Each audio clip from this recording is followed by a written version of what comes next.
Recording mention आप लोगों के साथ शेयर कर दूंगी। सो अच्छा देखिए, हम लोगों को इस तरह है कि आप लोगों में से कुछ ग्रुप्स ने अभी फाइनलाइज कर लिए हैं, कुछ ने यही है कि डाउट्स हैं। और आप लोगों में जब मेथोडोलॉजी को पढ़ रहे थे ना, तो आप लोगों के ऑफ कोर्स क्वेश्चन यही आ रहा था दिमाग में कि क्वेश्चनेयर में क्या देखें। ये मैं आपको यही होता है कि क्वेश्चनेयर अडॉप्ट कर सकता हूँ मैं या नहीं कर सकता। सो हम लोग मोस्टली क्वेश्चनेयर भी रहेंगे, लेकिन साइनॉप्सिस के भी वो पार्ट्स जो आपको अफेक्ट कर रहे हैं कि टॉपिक सिलेक्शन में, उनको भी हम लोग थोड़ा सा देख लेंगे, ठीक है। Around 30-40 minute maximum I will take आप लोगों के, ठीक है, इससे ज़्यादा नहीं लूंगी। लेकिन it would be a comprehensive lecture, so you guys have to be a little vigilant, okay? So data collection methods के हमारे पास दो तरीके होते हैं, ठीक है। प्राइमरी डाटा कलेक्शन होती है, सेकेंडरी डाटा कलेक्शन होती है। प्राइमरी डाटा कलेक्शन में सिंपल ये है कि आप जाते हो, पेशेंट से डाटा लेते हो, ठीक है। इसके क्या मेथड्स हो सकते हैं कि आप गए हो पेशेंट के पास, उनसे आपने इंटरव्यू मेथड में क्वेश्चंस पूछे हैं कि अगर आप किसी उनकी नॉलेज देखना चाह रहे हो, या फिर अगर आप डायबिटीज़ के रिस्क फैक्टर्स देखना चाह रहे हो, हाइपरटेंशन के रिस्क फैक्टर्स देखना चाह रहे हो,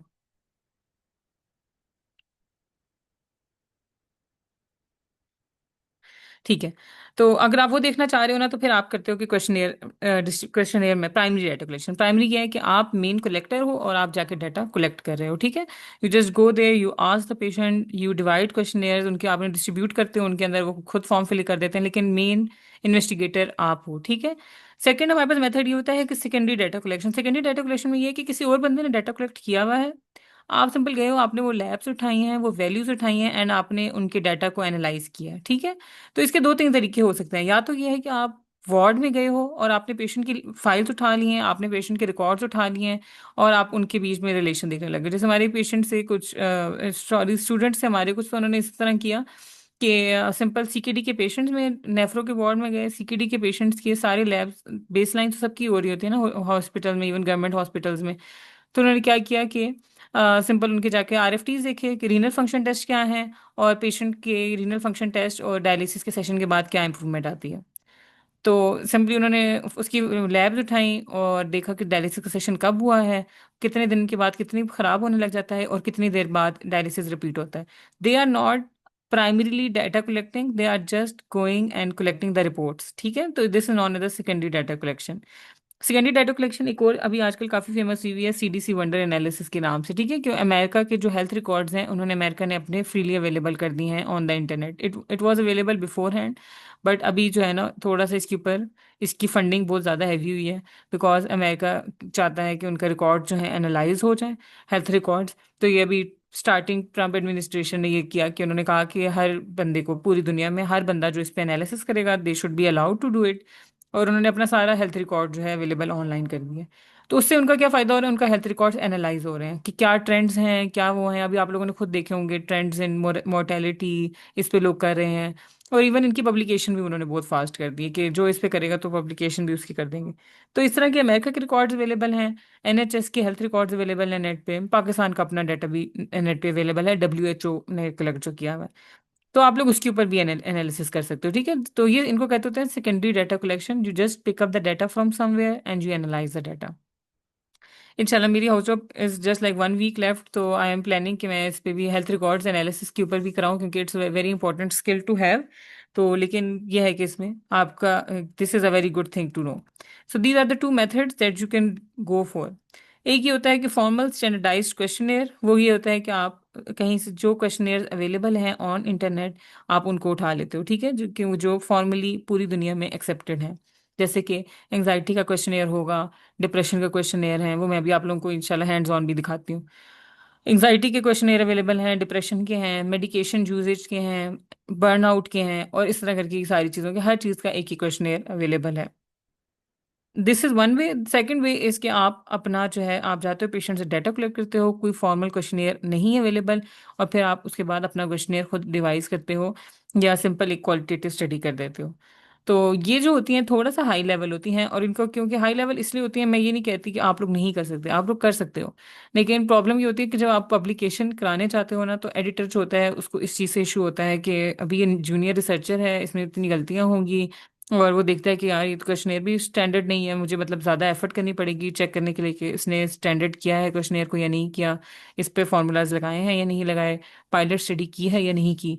तो वो जो होते हैं ना, अगर आर्टिकल थोड़ा सा भी कमज़ोर हो, मतलब आर्टिकल का टॉपिक, तो उसको रिजेक्ट कर देते हैं, ठीक है। तो उनमें उनके लिए अच्छा ये होता है कि अगर टॉपिक आपका बिल्कुल बेसिक भी है ना, लेकिन आपने फॉर्मल यूज़ किया हुआ है, एडिटर का काम आसान किया हुआ है, वो आपका आर्टिकल एक्सेप्टेंस की तरफ ले जाएगा। अगर उसको ज़्यादा काम करना पड़ेगा ना, तो वो ज़्यादा काम ओनली तब करेगा अगर आपका आर्टिकल ऐसा टॉपिक पे है जो कि it's like ground breaking article जो होता है ना, जो आप कहते हैं कि इस पे पहले कभी रिसर्च नहीं हुई, बहुत हैवी है और बहुत रेयर है, और जो बहुत क्लिनिकल ट्रायल्स टाइप चल रहे होते हैं, तो तब वो आपका एक्सेप्ट करेगा कि ठीक है यार, तब मैं इस पे कर देता हूँ। अनलेस आपका टॉपिक, जब मैंने अपनी अराउंड 10th जो थी ना आर्टिकल लिखा ना, जो मैंने टॉपिक पे लिखा था ऑर्गन डोनेशन पे, only then I went for questionnaire जो मैंने खुद डिवाइस किया था।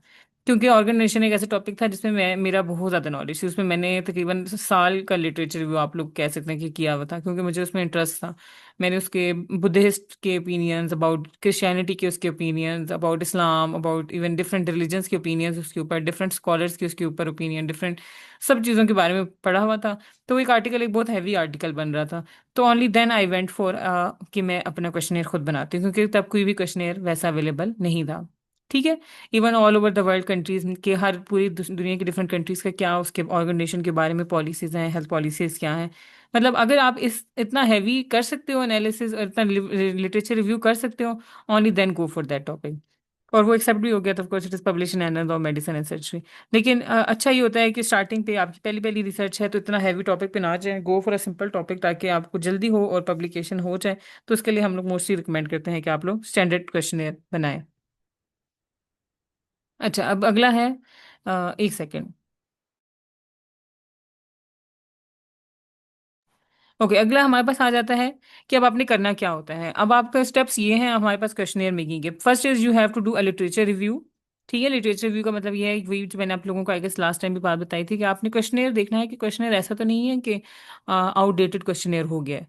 जैसे एंग्जाइटी का कोई क्वेश्चनियर है जो आप यूज़ देख रहे हो, यूज़ करने का सोच रहे हो, ऐसा तो नहीं है कि वो क्वेश्चनियर यूज़ ही नहीं होता। तो इसके लिए आपने थोड़ा सा प्रॉपर जो जो भी टॉपिक चूज़ करोगे, आपने उस टॉपिक के ऊपर आर्टिकल्स पढ़ने हैं।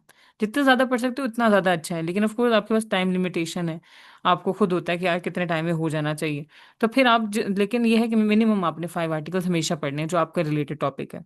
तो आप लिटरेचर रिव्यू करोगे, ये दूसरा, ये जो चीज़ें आ जाती हैं ये तब आती हैं जब अगर आप अपना क्वेश्चन एडवाइस करे हो, आप इंटरव्यूज करते हो, देखते हो कि लोग क्या कह रहे हैं, आइटम्स बनाते हो, क्वेश्चनेयर बनाते हो, उसकी एक्सपर्ट वैलिडेशन कराते हो। पहले किसी जो एक्सपर्ट है उस टॉपिक पे उसको जाके चेक कराते हो, कहता है हाँ ठीक है। फिर आप इवन पायलट टेस्टिंग करते हो। पायलट टेस्टिंग का मतलब ये होता है कि आप अपना आर्टिकल, जो आपका क्वेश्चनेयर बना है, आप तकरीबन 15-20 लोगों को सेंड करते हो वो क्वेश्चनेयर। ठीक है, ये उन केसेस में है जब आप अपना क्वेश्चनेयर खुद बनाते हो, उनको सेंड करते हो, वो उसको सॉल्व करते हैं, वो बता देते हैं कि आई थिंक सो ये क्वेश्चन एम्बिगुअस था, ये समझ नहीं आ रहा था, इसके ऑप्शंस गलत है। उसके मुताबिक आप चेंजेस कर देते हो, और फिर उसके ऊपर थोड़े से फॉर्मूलाज लगते हैं, फिर जाके वो कहीं आपका क्वेश्चनेयर जो होता है वैलिडेट होता है। So it is a multi step thing अगर आप अपना खुद डिज़ाइन करते हो। तो हम लोग मोस्टली स्टार्टिंग रिसर्चेज में इसको इंकरेज नहीं करते। लेकिन ये अब आप लोगों ने जब क्वेश्चनेयर अब जो बनाना है, आप लोगों ने खुद जो तरीके से बनाएंगे वो मैं अभी आप लोगों को बताऊंगी कि किस तरह हम लोग बनाएंगे। तो ये चीज़ें थोड़ी सी आपने इंश्योर करनी है कि ग्रामर की मिस्टेक्स नहीं होनी चाहिए, स्पेलिंग मिस्टेक्स नहीं होनी चाहिए। It leaves a bad impression on the जो बंदा रिस्पॉन्ड कर रहा होता है, जो फिल कर रहा होता है, वो कहते हैं यार इसको तो इतनी लैंग्वेज ही नहीं समझ नहीं आ रहा मुझे, और वो थोड़ी सी एफर्ट लगानी पड़े ना, यार क्वेश्चन मुश्किल लिखा हुआ है, वो छोड़ देते हैं, वो फिल ही नहीं करते फॉर्म फॉर्म आपका। Don't leave open ended question. आप लोगों ने कोई क्वेश्चन ओपन एंडेड नहीं छोड़ना, ऐसे एमसीक्यूज बनाने हैं। Once again I will show you guys how to do that. Use question instead of statements. Proper questioning होनी चाहिए ताकि लोगों को समझ आए। I am confident in this task जो है ना, अब आगे लिखा होगा yes, yes I am confident in this task, no I am confident in this task, इसमें बंदा कंफ्यूज हो सकता है। तो आपने ना प्रॉपर आपकी स्टेटमेंट्स क्लियर होनी चाहिए। ये आपको कहीं भी गूगल आप करोगे आपको मिल जाएंगी। 5 point Likert scale, 7 point Likert scale, ये मिल जाते हैं, लेकिन this is not anything that you guys need for now. अभी पहले हम क्वेश्चनियर को बताते हैं, फिर इसके बाद जो है हम लोग साइनॉप्सिस के ऊपर आ जाएंगे, वो हम बाद में करेंगे। एक मिनट में इसको इधर बस होल्ड पे रख देती हूँ, and let me show you guys. अच्छा, अब इस तरह है कि आपके पास ना, अब आप लोगों के लिए क्या होगा, आपके पास तकरीबन 3 तरीके हैं क्वेश्चनेयर अपना बनाने के। ठीक है, फर्स्ट इज कि आप स्टैंडर्डाइज क्वेश्चनेयर उठा लो। ठीक है, दूसरा तरीका ये होता है कि स्टैंडर्डाइज आप नहीं उठा सकते। आप क्या करते हो कि आप आर्टिकल को स्टैंडर्डाइज नहीं उठा रहे, आप सिंपली क्या करते हो कि आप जो आप आर्टिकल, पेरेंट आर्टिकल को फॉलो कर रहे हो ना, उसका क्वेश्चनेयर जो उसके साथ अवेलेबल है उसको उठा लेते हो। थर्ड तरीका ये है कि अगर क्वेश्चनेयर अवेलेबल भी नहीं है उसके साथ, तो आप उसके टेबल्स के अंदर से क्वेश्चनेयर बनाते हो। ठीक है, अभी हम ये तीनों तरीके मैं आपको दिखा देते हैं। स्टैंडर्डाइज क्वेश्चनेयर का मतलब क्या है, let me show you. That is anxiety and depression, ये बहुत कॉमन टॉपिक है। इसमें बहुत रिसर्चेज हो चुकी हैं, अब ये it's like an outdated topic among medical students. ठीक है, इसको हम ओपन करते हैं। ठीक है, इसको मैंने ओपन कर लिया। और अब जो है ना, इन्होंने कहा कि नेशनल मेडिकल कॉलेज में हमारे पास एक रिसर्च हुई है और हमारे पास पेशेंट्स आए थे, हमने दो क्वेश्चनर यूज़ किए हैं, एक आगा खान का एंग्जाइटी स्केल है और एक हमने आगा खान का ही डिप्रेशन स्केल इस्तेमाल किया। और फिर उन्होंने पब्लिश भी आगा खान के जर्नल में पब्लिश करा दी। ठीक है, तो गुड फॉर देम। और अब आपको मैं इसमें इवन बताती हूँ कि इनमें प्रॉब्लम्स क्या चीज़ें हैं। आगा खान का एंग्जाइटी स्केल ये स्टैंडर्ड स्केल है। ठीक है, ये आगा खान वालों ने खुद रिवाइज किया है, उनको पता है कि दिस इज गुड। अब मैं इसको क्या करूँगी कि मैं यहाँ ओपन कर लेती हूँ। ये आगा खान का स्केल अवेलेबल है उनकी अपनी वेबसाइट पे। ठीक है, पीडीएफ एंग्जाइटी स्केल भी है, डिप्रेशन स्केल भी है, it is available on their website. अब मैं अगर सिंपल लिखती हूँ एंग्जाइटी, इस तरह करके ना आप जो चीज लिखोगे ना आपको उसका एक प्रॉपर स्केल मिल जाएगा। बर्नड आउट का स्टैंडर्ड क्वेश्चन है, ये कहते हैं कि ओल बी है, दैट इज अ बर्नआउट का ये प्रॉपर एक क्वेश्चनेयर है जिसकी ये चीजें। ठीक है, अब एक आप लिखते हो सेल मेडिकेशन एडहेरेंस का questionnaire, standard questionnaire. Medication adherence report scale, it's another question है, ये एक अलग क्वेश्चन है, हर चीज मेडिकेशन एडहेरेंस का। तो आपने ट्राई करना होता है कि जो आपका टॉपिक है उसका या तो एक स्टैंडर्ड क्वेश्चन अवेलेबल हो, that is the best thing you can do for. लेकिन इसमें ये नहीं है कि बेस्ट है तो मतलब इसी तरह का ही टॉपिक चूज करना है, this is one of the options. ठीक है, अब इसमें प्रॉब्लम क्या आ सकती है, इसमें प्रॉब्लम ये आती है कि आप लिखते हो ना एंग्जाइटी स्टैंडर्ड क्वेश्चनेयर तो ये हमारे पास अब ये क्या शो कर रहा है कि कहता है ये जनरलाइज एंजाइटी डिसऑर्डर का एक क्वेश्चनेयर है। दूसरा वो शो कर रहा है कि हमारे पास ये है हैमिल्टन एंजाइटी रेट क्वेश्चनेयर भी है, एक एंजाइटी सिम्टम्स का क्वेश्चनेयर भी है। ठीक है, ये तीनों स्टैंडर्ड क्वेश्चनेयर्स हैं। बंदे के दिमाग में आता है कि इसका मतलब है कि मैं तीनों में से कोई भी चूज कर सकता हूँ। So that's wrong. ठीक है, अब हमारी एक रिसर्च थी, हमारे अपने एक स्टूडेंट्स की रिसर्च थी, तो उन्होंने ना मतलब वो बात उन्होंने मुझे बताया, उन्होंने कहा कि आप ही हमने एक रिसर्च की है। तो मैंने कहा कि मुझे सेंड कर दो, उन्होंने कहा कि हमारी ना पब्लिकेशन में इश्यूज आ रहे हैं इसके। मैंने कहा ठीक है, मुझे सेंड करो तो मैं देख लेती हूँ। मैंने दे सेंड मी, उन्होंने इसी तरह का था, एंग्जाइटी एंड डिप्रेशन क्वेश्चनेयर पे किया हुआ था और उन्होंने एंग्जाइटी का क्वेश्चनेयर यही वाला डाला था, जनरलाइज एंग्जाइटी डिसऑर्डर का क्वेश्चनेयर डाला हुआ था। उनके अकॉर्डिंग ये था कि they have done a good job, क्योंकि एंग्जाइटी ठीक है ये क्वेश्चनेयर यूज हो गया, डिप्रेशन के लिए एक अलग क्वेश्चनेयर, दोनों स्टैंडर्ड यूज कर लिए। लेकिन ये जो गैड का स्केल था, ये प्रॉब्लम ये कर रहा था कि this is for generalised anxiety disorder, जो लोग डायग्नोज्ड हैं विद एंग्जाइटी। ठीक है, अब ये तीन स्केल्स हैं, इन तीनों के डिफरेंट लेवल्स हैं कि ये किस में यूज हो सकता है, ये किस में यूज हो सकता है, ये किस में यूज हो सकता है। तो इसमें आपने मोस्टली करना ये होता है कि पहली बात वही है कि लिटरेचर रिव्यू प्रॉपर करें, देखो कि आपके रिलेटेड रिसर्चर्स ने क्या किया है। Second thing is ask ChatGPT. ठीक है, मैं से पूछती हूँ कि give me standardised. ChatGPT से एक क्वेश्चनर अपना नहीं बनवाना आप लोगों ने। ठीक है, बहुत ज्यादा स्टूडेंट्स ने लास्ट टाइम भी ये किया था कि चैट जीपीटी से बनवा लिया था, वो स्टैंडर्डाइज नहीं होता, वो हमेशा रिजेक्ट हो जाता है। लेकिन आप इस तरह करके हेल्प ले सकते हो। ठीक है, give me standardise questionnaires of anxiety with their pros and cons.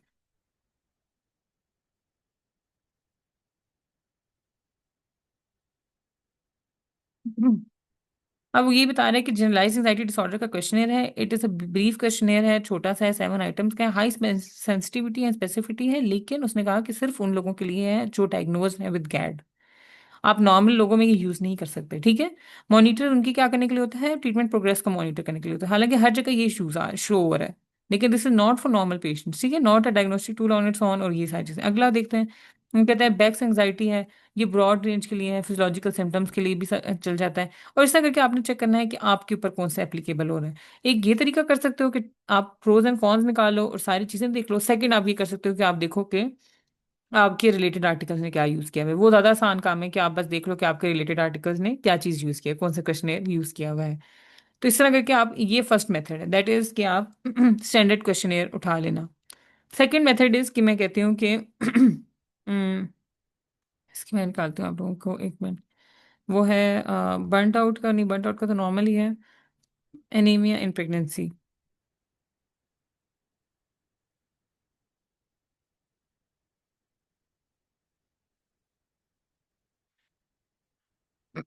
अब ये वाला ये तरीका ये अच्छा है कि इसमें ये होता है कि आपकी जो आर्टिकल पब्लिश हुआ हुआ है ना, अब चाहे उन्होंने स्टैंडर्ड क्वेश्चनेयर नहीं यूज किया, लेकिन उन्होंने उस आर्टिकल को पब्लिश कर चुके हैं, ठीक है।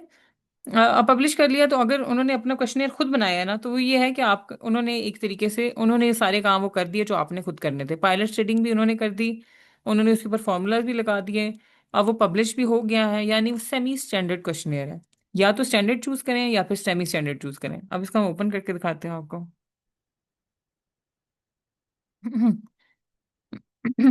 अच्छा, मैंने इसका हम जाते हैं, वर्जन चेंजेस रिवाइज्ड। इसमें कभी कभी ना इधर करके मेंशन गिवन होता है, वो डाटा अवेलेबिलिटी है, reviewer response, associated data, references. एक में देखते हैं, डाटा अवेलेबिलिटी में देख लेते हैं। अब उन्होंने कहा ये हमने क्वेश्चनेयर अपना यूज किया है, ओपन साइंस का एनीमिक टूल्स का क्वेश्चनेयर, और एनीमिया का क्वेश्चनेयर, और उसके अंदर डाइट क्वेश्चनेयर डाला है, examination reporting form, protocol for sample collection, consent form. ठीक है, अब देख लेते हैं इसमें क्या है।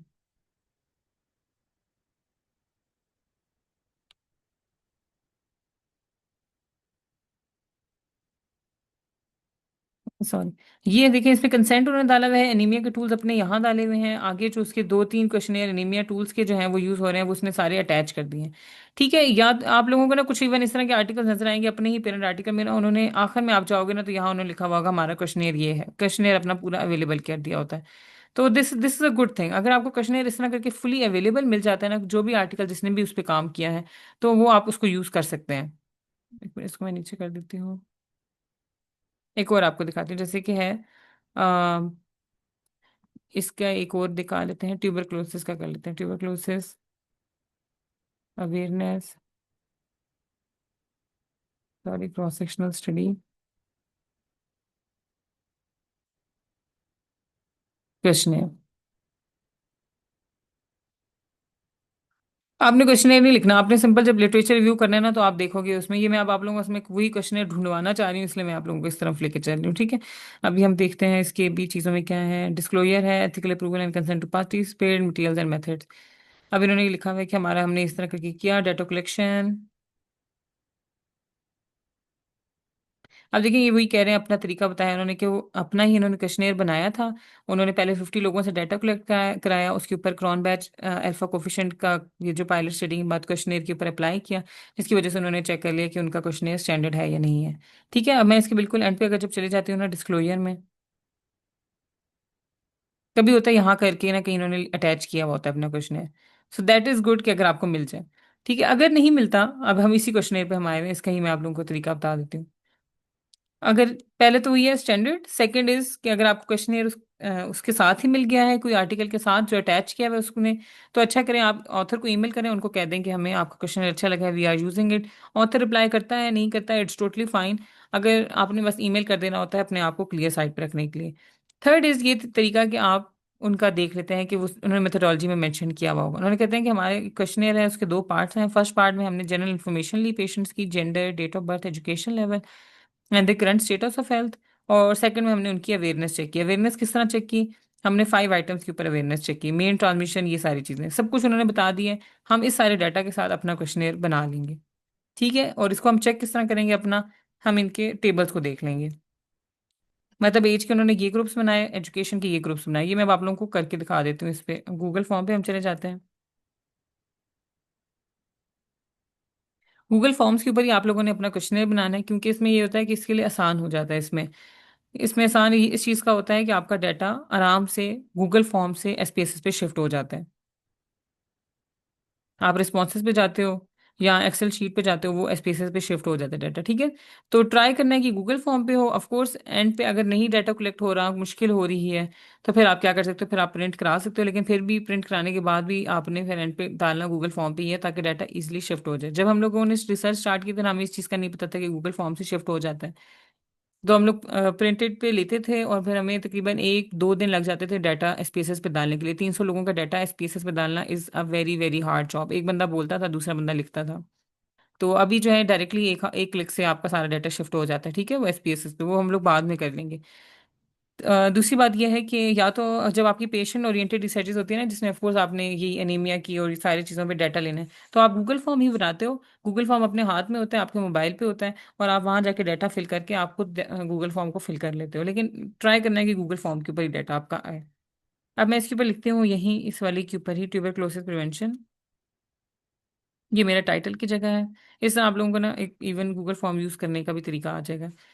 Tuberculosis prevention, this is the title area. Form description में आप लिख सकते हो कि we are conducting this research about the tuberculosis prevention, kindly fill the form, stuff like that. Consent वगैरह चीज़ें डालने की जरूरत नहीं है। अगर कोई बंदा आपका फॉर्म फिल कर रहा है ना, उसका मतलब वो कंसेंट आपको दे रहा है, ठीक है। पहले हम आ जाएंगे, हम इसका टाइटल रख देते हैं इस सेक्शन का। इसका टाइटल है डेमोग्राफिक्स। ठीक है, स्टार्टिंग में उन्होंने मेंशन किया था कि हमने डेमोग्राफिक्स ली। उन्होंने कहा कि डेमोग्राफिक्स में हमने पेशेंट की एज पूछी, ठीक है, हम भी एज पूछ लेते हैं पेशेंट से पहले। और ये हमारे बन जाएंगे कॉलम, रोज, एमसीक्यूज। आप लोगों ने इसमें यूज़ करना है मल्टीपल चॉइस और मल्टीपल चॉइस ग्रिड और लीनियर स्केल। इसके अलावा आप लोगों ने कोई चीज़ यूज़ नहीं करनी। आपको इवन यूज़ करने का दिल कर रहा होगा चेक बॉक्सेस और ड्रॉप डाउन और ये चीज़ें, इनमें से कोई चीज़ नहीं यूज़ करनी। They are so difficult to analyse, बाद में हमेशा इश्यूज होते हैं, ठीक है। आपने सिर्फ multiple choice grid and linear scale, वो तीनों में यूज़ करके आपको दिखाती हूँ। एज ग्रुप में मैंने ये डाल दिया, फिर मैं ये डालूंगी नेक्स्ट वन। एक मिनट। ताकि मैं ये चाहती हूँ कि मेरी स्टडी जो है ना बिल्कुल मेरे पेरेंट आर्टिकल की तरह की हो, ताकि बाद में फिर मैं इसी टेबल की तरह ही अपना टेबल एक बनाऊंगी। ठीक है, इस तरह करके मैं डालती जाऊंगी।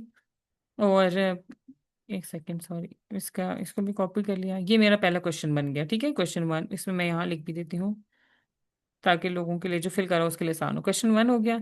और इसमें उन्होंने कहते हैं एजुकेशन लेवल भी पूछा हुआ है, ऑक्यूपेशन पूछी हुई है, रेजिडेंसी, मंथली इनकम भी। गुड फॉर मी, मैं इसको इस तरह बना लिया। अब मैं वापस जाऊंगी ऊपर ही मेथोडोलॉजी वाले सेक्शन में। मैं देखती हूँ कि उन्होंने अगला क्या बनाया हुआ है। उन्होंने कहा कि हमने ये चीज़ें पूछी थी, मंथली इनकम, तो ये सब कुछ मैंने बना लिया। पार्ट वन मेरा कंप्लीट हो गया। Current status of overall health, ये मेरा भी रहता है क्वेश्चन, ये नहीं बना, ये मुझे नज़र नहीं आया उनके बी टेबल्स में। सेकंड में वो कहते हैं हमने नॉलेज का पूछा, और फिर क्या पूछा, अवेयरनेस का, बस बस यही पूछा, ठीक है। अब मैं इसको आप लोगों को दिखाती हूँ कि डेमोग्राफिक्स का बन गया, अवेयरनेस का ये आ गया अब अगला। The main transmission route is this, common symptoms, जो करेक्ट रिस्पॉन्स है उसको उनकी बेसिस पे उन्होंने उसको लेबल कर दिया है। करेक्टनेस रेट, करेक्ट रिस्पॉन्स और ये सब कुछ। अब इसमें आपने क्या करना है कि इस पे मल्टीपल चॉइस ग्रेड में आपको बना के दिखा देते हैं। सेकंड क्वेश्चन में करूंगी, मल्टीपल चॉइस ग्रेड करा देते हैं, ठीक है। इसमें है, do you know the following about tuberculosis. ये मेरी मेन स्टेटमेंट है। मैं कॉलम में डाल देती हूँ यस, और इसमें मैं डाल देती हूँ नो, और इधर से मैं डाल दूंगी कि ट्रांसमिशन रूट के बारे में आपको पता है या नहीं, अवेयरनेस कर रहे हैं ना, तो ये मैं रो में डालती जाऊंगी। Second statement, multiple choice grid आप तब यूज करते हैं अगर आपके आगे वाले सारे रिस्पॉन्सेज सेम हैं और पीछे वाले जो है ना, मतलब रोज डिफरेंट है लेकिन कॉलम सेम है। ये मैंने इसमें डाल दिया। What to do if you suspect TB. और अगर मैं इसको अब यहाँ क्लिक करती हूँ ना, तो ये इस तरह करके बनेगा, ठीक है। ये स्टेटमेंट जहाँ आ रही होंगी, यस नो यहाँ आ रहा है। तो मैं इसके सारे देख लूंगी कि इसके और क्या क्या चीज़ें इन्होंने पूछी हैं। मैं देख लूंगी कोई एक्स्ट्रा चीज़ ना हो। अभी देखें, एक चीज़ जो है अभी तक फिर भी कवर नहीं हो रही, ओवरऑल हेल्थ स्टेटस जो क्वेश्चन है ना, वो उन्होंने उसका टेबल नहीं बनाया हुआ। अभी हम देखते हैं कि कहीं आगे है या नहीं है।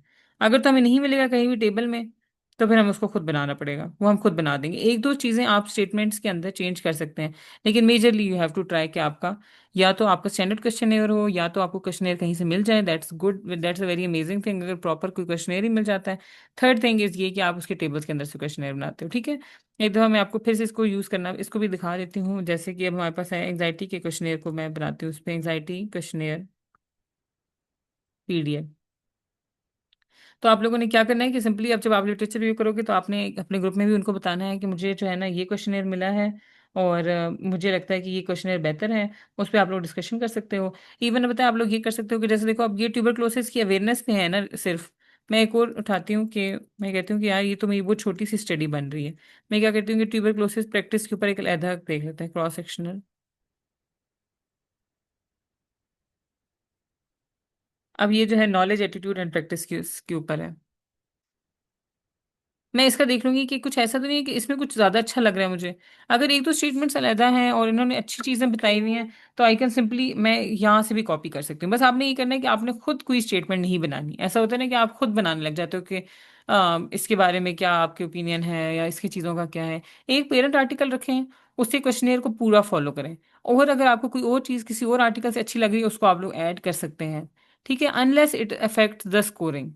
स्कोरिंग इफेक्ट नहीं होनी चाहिए आपकी। जैसे अब ये जो है ना हैमिल्टन का एंजाइटी क्वेश्चनेयर स्केल है, इसकी एक अपनी प्रॉपर स्कोरिंग है। वो स्कोरिंग ये है।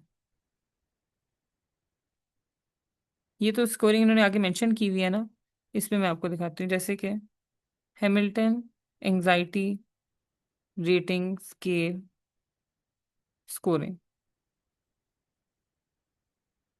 उन्होंने कहा कि हम ईच को रेट करते हैं, जितना हायर स्कोर होता है दैट मीन्स डिटेल्ड सिक्योरिटी। मतलब ये सारों को 14 आइटम स्केल है और सबके अंदर इन सबकी स्कोरिंग होगी एट द एंड। तो अब मैं ये नहीं कर सकती कि मैं ये क्वेश्चन चूज करूं, लेकिन मैं इसके जो है मैं कहूँ कि यार मुझे ना ये थोड़ा सा सिम्टम ये नहीं अच्छा लग रहा है, मैं ऐसे करती हूँ इसको निकाल देती हूँ। या मैं कहूँ आगे जाऊँ, मैं कहूँ यार मुझे ये अच्छा नहीं लग रहा, मैं इसको निकाल देती हूँ। It will affect the scoring at the end. आपने किसी चीज़ की स्कोरिंग को अफेक्ट नहीं करने देना। लेकिन अगर देखें सिंपल है कि रिलेशन देखना चाह रहे हैं, जैसे कि अगर आप एक रिसर्च करते हो, आप देखते हो कि रिलेशन या रिस्क फैक्टर्स ऑफ टीबी, और एक क्वेश्चनियर पे रिस्क फैक्टर्स उन्होंने डाले हुए हैं 5, कि crowded spaces, family history of TB, और patient has been immunocompromised है। और एक और रिसर्च आप पढ़ते हो उसमें उन्होंने डाले हुए हैं 10। तो आप 10 डाल सकते हो क्वेश्चनियर में। ठीक है, अपने अपने क्वेश्चनियर जब बना रहे हो तो आप दोनों को यूज कंबाइन करके भी यूज कर सकते हो, क्योंकि it is not affecting the scoring. Scoring mostly standard questionnaires की होती है। अच्छा, एक minute. Yes, you can copy paste the questionnaire of your parent article. बस उसमें आपने बस भी करना होता है, एक दफ़ा अपने ऑथर को आपने उनको इन्फॉर्म कर देना होता है। अगर ये जो जैसे क्वेश्चनेयर्स हैं ना जो बिल्कुल स्टैंडर्ड हैं, ये तो पूरी दुनिया के लिए अवेलेबल है, इसमें आपको किसी को ईमेल करने की ज़रूरत नहीं है।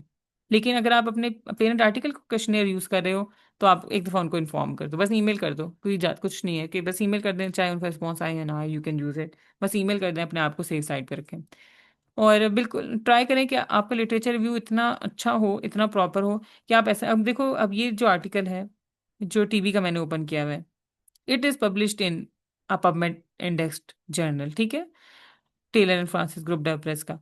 और बहुत बेसिक स्टडी हुई है। अब मैं क्या कर सकती हूँ कि मैं बिल्कुल इसी को ही रिसर्च को कॉपी कर सकती हूँ, और जिससे मुझे इतना फ़ायदा नहीं होगा। अच्छा, मुझे ये हो कि मैं ये करूँ कि मैं दो तीन स्टडीज़ जो टीबी की हैं, एक अवेयरनेस की, कोई प्रैक्टिस की निकाल लूँ, मैं देख लूँ कि टीबी के रिस्क फैक्टर्स की, और इन तीनों को कंबाइन करके अपना एक क्वेश्चनियर बना लूँ। तो what would it be? It would be a very comprehensive and a very good study. It would be a good article. बहुत बड़ा भी नहीं करना कि बहुत बड़े बड़े फैक्टर्स बहुत ज़्यादा निकाल लिए, लेकिन बहुत छोटा भी नहीं। अब इसमें देखो, इसमें सिर्फ दो क्वेश्चन हमारे बने हैं, एक अवेयरनेस का और एक डेमोग्राफिक्स का। तो अच्छा हो एक हमारा एक और क्वेश्चनियर बन जाए। रिलेटेड टू प्रैक्टिसेस कर सकते हैं, कुछ भी डाल सकते हैं। ठीक है, अब जैसे मैं इसमें आपको दिखाती हूँ, वो कहता है कि इसके मेल्टन एंजाइटी रेटिंग स्केल है, इसके सिर्फ 5 ऑप्शंस हैं। तो मैं क्या करूँगी कि इन 5 ऑप्शंस को मैं अपना इस साइड पे रखूंगी। Not present, mild, moderate, swear. अब आप लोगों को ना, जब इंशाल्लाह आप लोग एनालिसिस करोगे ना खुद ही, आप लोगों को फिर तब पता लगेगा कि वाई वॉज इट इम्पोर्टेंट कि हमने इसको हर किसी को अलहदा क्वेश्चन नहीं बनाया। क्योंकि एसपीएसएस जो है ना, इट्स वेरी केस स्पेसिफिक। अगर आप अपना एम इधर बड़ा रखते हो, नीचे वाले में छोटा रखते हो ना, उसको बता, वो जो है ना हर ऑप्शन को एक डिफरेंट ऑप्शन समझेगा। तो इसमें ये अच्छा होता है हमारे लिए कि हम इन सब के ऑप्शंस को, कॉलम को सेम कर दें, और रोज में अब हम चेंजेस करेंगे। अब हम ये करते हैं कि ठीक है, ये सारे कॉलम सेम हो गए। एंक्शस मूव, ये हम इधर ले आएंगे। तो हर बंदे का जो है हमारे पास एक ही रिस्पॉन्स बनेगा। इसको आगे टेंशन, फिर फियर, सॉरी इसके। अब मैं इसको जब इधर करती हूँ ना, एक मिनट, इसका नाम मैं रख देती हूँ हैमिल्टन एंजाइटी रेटिंग स्केल, ताकि लोगों के लिए भी आसान हो जाए, उनको पता हो कि किस चीज़ के बारे में मेरे से क्वेश्चन पूछ रही है। और इधर कर दिया, और मैं नीचे जब लेके आऊंगी तो ये मेरे पास इजी है। किसी ने भी मुझे अपना आर्टिकल इस तरह सेंड नहीं करना, कि अपना क्वेश्चन सेंड नहीं करना कि उसने ओपन एंडेड क्वेश्चन डाले हुए। ओपन एंडेड क्वेश्चन का मतलब ये है कि शॉर्ट आंसर, पैराग्राफ, कोई भी नहीं, सिर्फ मल्टीपल चॉइस ग्रिड, या फिर लीनियर, पेन होगी तो लीनियर होगा। ठीक है, इस तरह करके आप लोग डाल देते हो कि मैं लिख देती हूँ कि एज, और फिर मैं इसको यहाँ कर देती हूँ शॉर्ट आंसर, एक मिनट। तो ethically it's not wrong, as में बंदा अपनी लिख सकता है। लेकिन एक बंदा लिखता है 18, 18, एक लिखता है 18, EIGHTEEN, एक और लिखता है 18, और आप फिर आगे डॉट डाल देता है। SPSS इन तीनों रिस्पॉन्सेज को एक डिफरेंट रिस्पॉन्स समझेगा, तो उसके लिए हमारे लिए एनालिसिस बहुत मुश्किल हो जाएगा। हम लोग फ्रिक्वेंसी कैलकुलेट ही नहीं कर पाएंगे, या करेंगे भी तो बहुत देर से करेंगे, फिर वो आप लोगों को बाद में खुद ही सारी करेक्शंस करनी पड़ेंगी। So you have to make sure कि लोग जो हैं उसी ऑप्शन में से चूज करें जो आप उनको ऑप्शन देते हो। So multiple choice grid and linear scale. और तीन क्वेश्चनेयर हैं, गो फॉर स्टैंडर्ड क्वेश्चनेयर, या आर्टिकल के साथ क्वेश्चनेयर अटैच है, या फिर आप अपने आर्टिकल्स के अंदर से क्वेश्चनेयर बनाओगे। Can we collect the data from any hospital? Yes, आप कहीं से डाटा भी ले सकते हैं, वो आपके ऊपर अपना डिपेंड करता है कि आपको वो एक्सेस देते हैं या नहीं देते, लेकिन आप ले सकते हैं। दूसरी बात ये होती है कि हमारे कुछ स्टूडेंट्स जो होते हैं, जब जाते हैं अपना डाटा कलेक्ट करने ना, तो वो जाते साथ जाके HOD को, PG को इन्फॉर्म कर देते हैं कि मैं रिसर्च कर रहा हूँ। देखिए, नोबडी इज़ हैप्पी कि आप लोग कोई अच्छा काम कर रहे हैं, ठीक है। और PGs में तो उनमें बहुत कंपटीशन होता है, क्योंकि हर PG को रिसर्चेस चाहिए होती हैं। अगर आप उनको बताएंगे ना, वो आपके चीज़ों में ऑब्स्टेकल्स डालेंगे, आपकी चीज़ों में हर्डल्स डालेंगे। वो क्यों डालेंगे? चाहे वो चाहेंगे कि आप उनको ये कहो कि वो आपको अपनी रिसर्च में ऐड करें। तो कहेंगे यार ये तुम नहीं कर सकते, तुम ये ना करो, ये ना करो, HOD से पूछना पड़ेगा इस तरह। ताकि वो क्या चाह रहे होंगे, HOD का नाम आ जाए रिसर्च में। ठीक है, तो आप लोगों ने ट्राई करना है कि अनलेस आपको कोई रोक नहीं रहा, तो आपने किसी को ज़्यादा बताना नहीं है कि आप क्यों डाटा कलेक्ट करें। आप सिंपल कहो मैं हिस्ट्री टेकिंग कर रहा हूँ। आप खुद मेडिकल स्टूडेंट्स हो, आप लोगों को ऑफकोर्स हिस्ट्री भी तो लेनी है। आपको मैं सिर्फ हिस्ट्री ले रही हूँ। ठीक है, अनलेस अगर आपको लगता है कि आपका डिपार्टमेंट बहुत अच्छा है, बहुत अच्छे लोग हैं, बहुत ज़्यादा अच्छे हैं, उनको आप बताना चाहते हो बता दो। लेकिन मोस्टली ये होता है कि प्रोफेशनल वर्ल्ड में इनमें कंपटीशन होता है, उनको फिर ये होता है कि यार बच्चे कर ही रहे हैं, मेरा अपना डिपार्टमेंट है तो मेरा नाम तो होना ही चाहिए। तो हमेशा इश्यूज बनाते हैं, HODs भी इशू करते हैं कि हमारे पेशेंट्स का डाटा खराब नहीं हो, हमारे पेशेंट का डाटा लीक नहीं होना चाहिए। आप हमारे पेशेंट का डाटा, पाकिस्तान में कौन एनालाइज कर रहा है आपके पेशेंट का डाटा? कोई भी नहीं कर रहा। पेशेंट चला जाएगा घर, किसी ने देखना नहीं है। तो लेकिन वो अपना सिर्फ नाम दिलवाने के लिए रिसर्च में वो आप लोगों को इस तरह हर्डल्स डालेंगे। तो आपने इस तरह करना है कि unnecessary, you don't have to tell anyone. कुछ हमारे इवन होते हैं एथिकल अप्रूवल की वेट की वजह से कहने लग जाते हैं कि यार एथिकल अप्रूवल नहीं मिला तो हम नहीं जा रहे डाटा कलेक्ट करने। या एथिकल अप्रूवल वालों को बताने लग जाते हैं कि हमें चाहिए डाटा ताकि हम क्वेश्चन वो करें। तो don't take favours from anyone, just go and collect the data, okay. इसमें पाकिस्तान में कोई प्रॉब्लम नहीं है, वैसे भी ओवरऑल दुनिया में कोई प्रॉब्लम नहीं है इस चीज़ पे, क्योंकि आप कोई इंटरवेंशन नहीं करे, आप पेशेंट को इंजेक्शन नहीं लगा रहे, ना कोई दवाई दे रहे हो। On what basis we have to decide a parent article? Parent article आपने ये देखना है कि it should be a proper research. उसमें प्रॉपर का मतलब ये होता है कि उसका आपको खुद नज़र आ जाएगा कि उसके रिजल्ट बहुत अच्छे लिखे हुए होंगे, थोड़ा सा उन्होंने प्रॉपर लिखा हुआ होगा। ऑफ कोर्स एक अच्छे जर्नल में पब्लिश्ड है। ये सारे आप पबमेड पे सर्च कर रहे थे तो पबमेड इंडेक्स जर्नल में पब्लिश है, तो it's a good parent article. और दूसरी तीसरी बात ये कि आपको खुद अच्छा लग रहा है, यानी टॉपिक से और उसके तरीके से। स्टैंडर्ड क्वेश्चनेयर अगर वो यूज़ कर रहे हैं, questionnaire is mandatory for data collection, yes it is mandatory. उसके अलावा आप कैसे कलेक्ट करोगे डाटा? क्रॉस सेक्शनल स्टडीज में तो हमेशा डाटा क्वेश्चन क्वेश्चनर हमेशा ही बनता है। इवन आप एक्सपेरिमेंटल रिसर्च भी करोगे तो आपका क्वेश्चनर बनेगा। इवन इंशाल्लाह नेक्स्ट वीक मेरी ये खत्म हो जाएगी, मैं आप लोगों को ऑडिट्स वगैरह का भी थोड़ा सा कॉन्सेप्ट वगैरह दूंगी हाउस जॉब के बाद ही। तो हाउस जॉब में भी क्वेश्चन, ऑडिट में भी you need a questionnaire. Questionnaire is always always necessary. तो आप लोगों ने अपनी इवन पता है इसके SPS ये गूगल फॉर्म के स्किल्स को भी अच्छा करें। इसमें आप हर चीज़ को चेक भी कर सकते हैं। इसमें देखो आप इसमें थीम वगैरह कस्टमाइज कर सकते हैं। कुछ लोगों ने बहुत मज़े का क्वेश्चनर अपना बनाते हैं। उसमें वो क्या करते हैं, एक मिनट, हेडर के ऊपर एक पिक्चर लगाई हुई होती है, जैसे कि मैं यहाँ को TB की पिक्चर लगा दूँ। उससे क्या होता है कि बस कुछ बंदा जो फिल कर रहा होता है ना, तो उसको थोड़ा अच्छा फीलिंग आती है यार, इसका मतलब एफर्ट हुई हुई है क्वेश्चन पे। जैसे मैं देखो ये अगर ऐड कर देती हूँ तो इस तरह करके आ जाएगी, तो it just makes it a little creative. और आप रिव्यू भी कर सकते हो कि दूसरे लोगों को नज़र किस तरह आएगा, उनको आपका क्वेश्चन इस तरह नजर आएगा। ठीक है, अपने अपने गूगल फॉर्म के स्किल्स अच्छे करें। इसमें इवन देखें, इसमें ये सारी चीज़ें डल जाती हैं, पिक्चर भी ऐड हो जाती है। कभी कुछ होते हैं लोग कहते हैं कि how much pain are you experiencing, ठीक है, और उसमें जो होता है how much pain are you experiencing, और उसमें जो होता है ना एक जो विजुअल एनालॉग स्केल है ना, जिसमें उसके बंदे के फेशियल एक्सप्रेशंस हैं, ये वाला, एक मिनट, of pain for a layman. अगर आपको वो बता नहीं पा रहा कि उसको माइल्ड पेन है, मॉडरेट पेन है, जो भी है, तो आप इस पिक्चर को उठा के डाल सकते हो, ठीक है। इस पिक्चर को मैं उठा लूंगी, मैं इसको डाउनलोड कर लूंगी, फिर मैं इधर यहाँ पिक्चर ऐड कर दूंगी और फिर मैं इसमें लिख दूंगी 1 2 3 4 5, जितने भी इसके ऑप्शन हैं, कितने ऑप्शन हैं, 10 तक हैं, 0 2 4 6 8 10, इसमें से चूज कर लें आप, और मैंने पिक्चर ऐड की हुई होगी। वीडियोज भी डाल सकती होती हैं, लेकिन वीडियोज आप लोगों को डालने की जरूरत नहीं है। और लेकिन चूज आपने करना है multiple choice grade and the linear scale, ठीक है। अब अगर आप हॉस्पिटल के डाटा से क्वेश्चनर से कलेक्ट करोगे ना सॉफ्टवेयर से, देखो उसमें अगर आप करते हो एनी बर्थ वेट ऑफ, अगर कर रहे हो पेशेंट का, जैसे मैंने आप लोगों को एग्जांपल थी RFTs की, तो RFT में आप यहाँ लिखोगे रीनल फंक्शन टेस्ट, और आगे या तो आप लिख दो 3 कैटेगरीज बना दो, normal, below normal, above normal, ठीक है, जो भी डाल सकते हो। तो ये चीज़ें हैं। कुछ ना कुछ तो जगह होगी ना जहाँ डाटा कलेक्ट करोगे, डाटा को तो कहीं ना कहीं तो एनालाइज करना ही है। अब इसमें मैं आपको एक वो बता देती हूँ साइनॉप्सिस में क्या चीज़ बस आप लोगों के लिए इंपॉर्टेंट है। सैंपल साइज हम लोग बाद में करेंगे। पेशेंट ओरिएंटेड अगर आप रिसर्च करोगे, जनरल आइडिया मैं आप लोगों को दे दूँ कि नेक्स्ट सेशन में वैसे डिटेल में जाएंगे। पेशेंट ओरिएंटेड रिसर्च अगर आप लोग करोगे तो आप लोगों ने अराउंड 150 डाटा कलेक्ट करना ही है, ठीक है, इससे कम नहीं। तो अपने दिमाग में ये चीज़ आप लोगों ने रखनी है। अगर आप मेडिकल स्टूडेंट्स की रिसर्च करते हो तो 300 से नीचे नहीं, 300 या 250, 300 वैसे कट ऑफ होता है। 300 से नीचे नहीं। अगर तो medical student, general public, medical students, doctors, इनसे डाटा कलेक्ट करते हो तो 300, क्योंकि बहुत बड़ी सैम्पल साइज पॉपुलेशन है। लेकिन अगर पेशेंट ओरिएंटेड डाटा कलेक्ट करते हो तो 100 से कम नहीं आपका डाटा एक्सेप्ट होगा, ठीक है। और एक मैं आपको दिखा देती हूँ, ये है हमारा साइनॉप्सिस का टेम्पलेट। इसमें एक दो चीज़ें थी जो आप लोगों के लिए इंपॉर्टेंट होंगी, जस्ट टू, जब आप मेथोडोलॉजी पढ़ रहे हो तो लोगों को ये चीज़ें हम लोग नेक्स्ट में सारी देखेंगे कि how to write a synopsis, introduction कैसे लिखना है, कीवर्ड्स कैसे डालने हैं, रैशनल, ऑब्जेक्टिव्स, डेफिनेशंस, एक सैम्पल साइज था। बस एक सैंपल साइज ही आपकी चीज़ थी जो आप लोगों को कंफ्यूज करती हो, बार बार आप पूछ भी रहे होते हो ना कि कितना मुझे लेना होगा डाटा क्वेश्चनेयर में बनाते हुए। और सारी चीज़ें जो हैं हम लोग बाद में ही करेंगे। तो अभी आप लोगों का क्वेश्चनेयर में यही चीज़ें हैं। किसी का क्वेश्चनेयर से रिलेटेड कोई चीज़ है तो मुझे बता दें। अब देखें, अब इसके बाद जो है ना आप लोगों ने थोड़ा सा मूव करना है toward finalising your topic, finalising your questionnaire.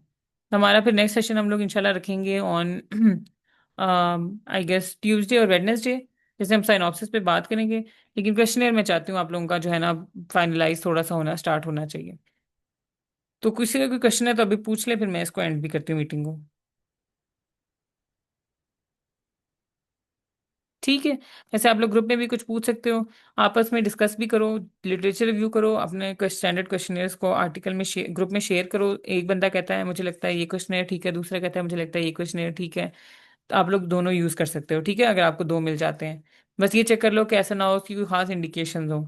अगर दो लोग दो एक ही चीज के ऊपर कर रहे हो, रिस्क फैक्टर्स के ऊपर, और आपको एक बंदे को ज्यादा रिस्क फैक्टर मिल जाते हैं, दूसरे को कम मिलते हैं, you can combine both of them.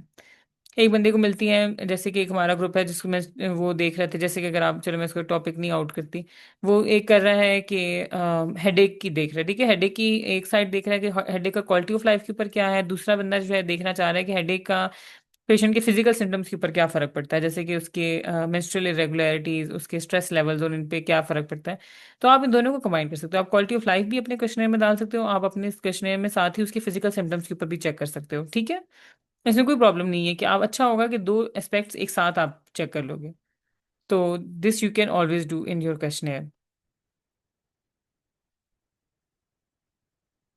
Yes, you can do two research simultaneously, लेकिन इट इज इंकरेज कि आप लोग पहली पहली रिसर्चेस को थोड़ा सा टाइम दो, पहले सारी चीजें सीख लो, फिर जो है दो करो एक साथ। आप लोगों का जो डाटा कलेक्शन है ना, that is like the most difficult step you can do, ठीक है। अब हमारा होता है इस तरह है कि पाकिस्तान में एथिकल अप्रूवल का थोड़े से इश्यूज हैं।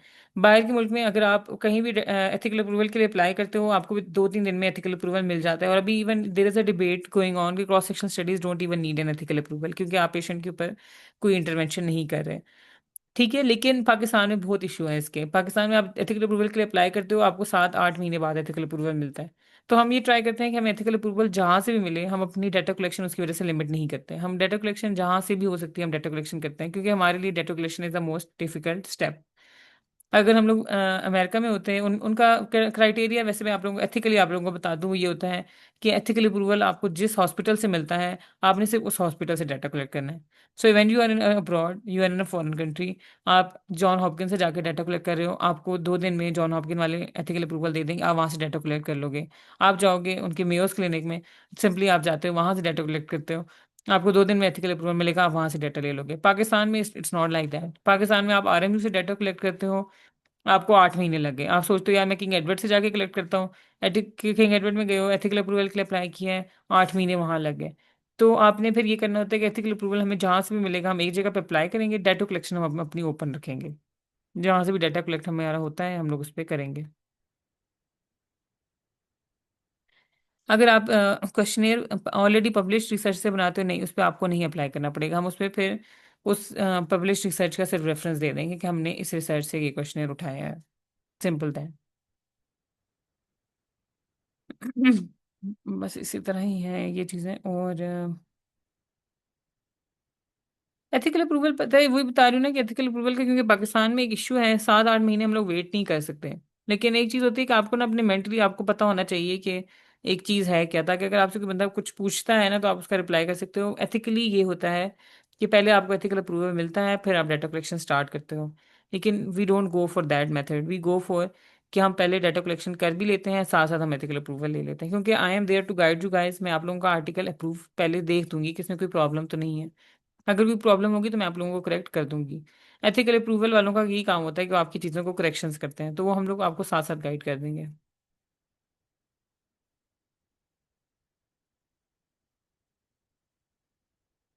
ठीक है, चलिए इसको क्लोज करते हैं, फिर मैं आप लोगों के साथ रिकॉर्डिंग शेयर कर दूंगी। और कोई क्वेश्चन रह गया हुआ तो आप लोग ग्रुप में भी पूछ सकते हो। Yes, ethical approval you need for every research, for Pakistan specially.